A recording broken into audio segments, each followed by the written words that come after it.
वंदे मातरम दोस्तों, कैसे आप सभी? उम्मीद करता हूँ कि आप सभी बहुत अच्छे होंगे और अपनी पढ़ाई अच्छे से कर रहे होंगे। देखिए दोस्तों, आप सभी जानते हैं कि आपके एक दिन का एग्ज़ाम हो गया 18 तारीख का और दूसरा 21 तारीख का एग्ज़ाम हो चुका है, जिसमें मेरा भी एग्ज़ाम था 18 तारीख को। देखिए, जो क्वेश्चन बनाया है जिसने, अभी सभी लोगों के मन में ये आ रहा है कि पेपर बहुत टफ है, ऐसे है वैसे है। कई लोग ये भी कह रहे हैं कि मेरे टेस्ट पेपर से इतने सवाल आए, कोई कह रहा है डिस्कशन से इतने आए, कोई कह रहा है किताब के डिस्कशन से इतने आए, कोई कह रहा है कि हमने ये सीरीज चलाई थी थोड़ी थोड़ी सी, जिसमें से इतने प्रश्न आए। लेकिन दोस्त, मैं बताऊं, देखिए, कोई टुटपुंजिया सवाल लड़ाना कोई बड़ी बात नहीं है। जो वन लाइनर 30, 35, 40 सवाल तक जो आ जाता है ना, वो तो अक्सर आता रहता है। जैसे आपसे पूछ दिया कि भाई कहीं का राष्ट्रीय उद्यान का नाम बताओ, बायोस्फीयर रिजर्व का नाम बताओ, इस तरीके से आपको कहीं की जनगणना पूछ दे, जनगणना से सवाल, वो हर समय से आता है 2011 का, उसमें कोई नई बात नहीं है।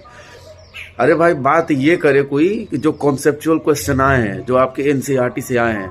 अब देखिए, सभी कहे कि नोट्स से इतना आया है, 30-40 सवाल। 30-40 सवाल से रिजल्ट नहीं होता है, देखो।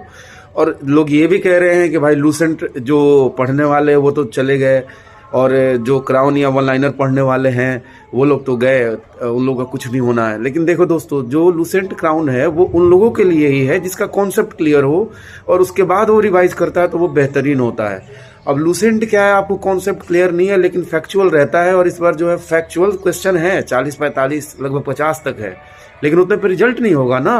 बाकी का 15 सवाल बनाने के लिए आपको कम से कम 20 से 25 सवाल अटेम्प्ट लेने होंगे, जिसमें जाके 15 सही होगा, 5 गलत होगा, समझ गए। और ये जो कॉन्सेप्ट वाले सवाल हैं, ये बहुत ही, आप समझो, एकदम टफ नहीं है। ये सब एनसीईआरटी का सवाल उठाया, मैं बता रहा हूँ आपको, सभी का सभी एनसीईआरटी का सवाल है। मैंने देखा 11, 12, 9, 10 इन चारों से लाइन बाय लाइन उठाया है। तो कोई टीचर ये बात बता ही नहीं रहा कि आपका एनसीईआरटी से आया, क्योंकि यदि वो ये बात बता देगा तो जो लड़के हैं वो सेल्फ स्टडी करेंगे, ना कि उनके यहाँ पढ़ेंगे। फिर उनका जो सीरीज लॉन्च होता रहता है, अभी देखना मेंस के लिए बैच आएगा, कट ऑफ कम बताएंगे और फिर जाकर के आपको मेंस का बैच बेचेंगे, ठीक है।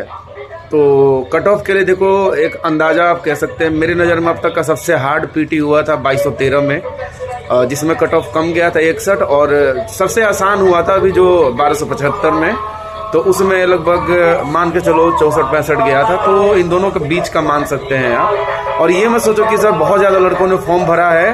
अरे भाई, वो जो बहुत ज़्यादा भरा है उससे कोई फ़र्क नहीं पड़ेगा। जो ऐसा थोड़ी है कि जो आगे नए वो 80-80 नंबर ला देंगे, और लाएंगे तो कितने लाएंगे, 2-4 लाएंगे। बस यही होगा कि जो पुराने वाले लड़के थे उनको रिप्लेस कर देगा, इससे ज़्यादा कुछ नहीं होगा। धन्यवाद दोस्तों।